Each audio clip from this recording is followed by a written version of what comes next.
Magandang maambong maulang katanghalian mga kabalasiko. At ingat-ingat lagi tayo at kahit may hina-hina ang bagyo. At bumili po kami ng konting pork chop, pamprito, pangulam sa pananghalian.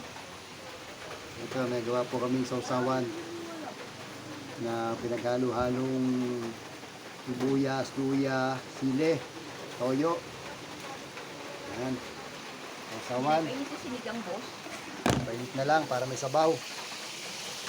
Ito po ang aming pork chop. Medyo madilim. Pero mas maganda yan. Pang ulam ngayong pananghalian. Mga kabalasik. Yung kasi ng aking tabi na nayuwi ng aking kapatid. Nadala doon sa kanilang bahay. Doon niya inadobo. Kaya ito. Pork chop muna yung aming itirtuhin. Dapat may talunan akong manok eh. Ay nayuwi.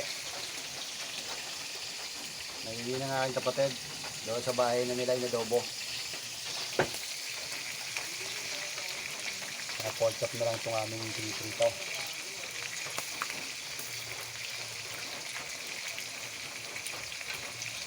Ito na lang naman. Ayan. Ano ba ito? Pilansit na. Ayan.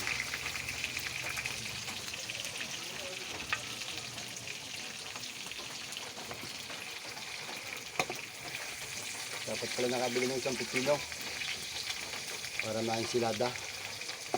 Wala ba ito pinasarap? Nakain ko na yung nasa rep eh. Sinuso ko sa asin.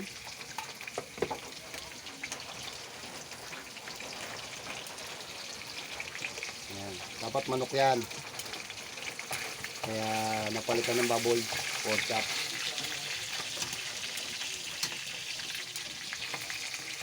Dikdik yung talunan eh.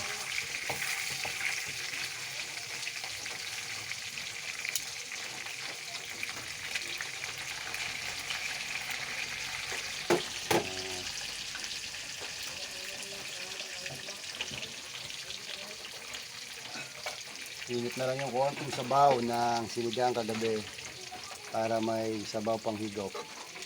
Ayan.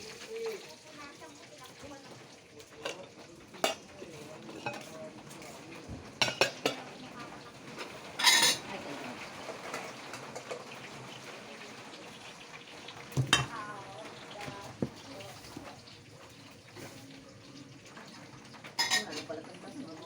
Nandito pa. Wala na, ano yung aking pipino dyan?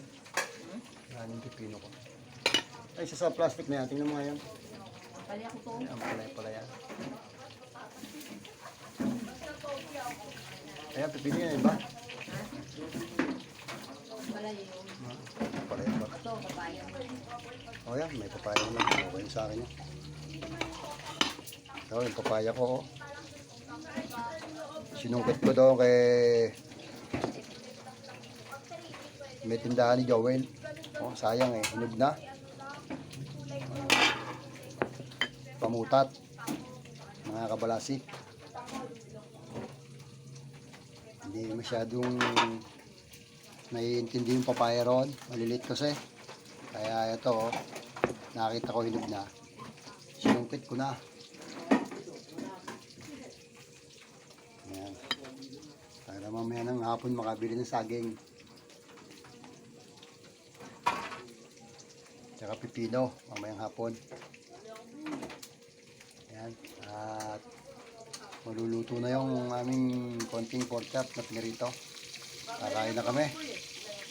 Mga kabalasiko.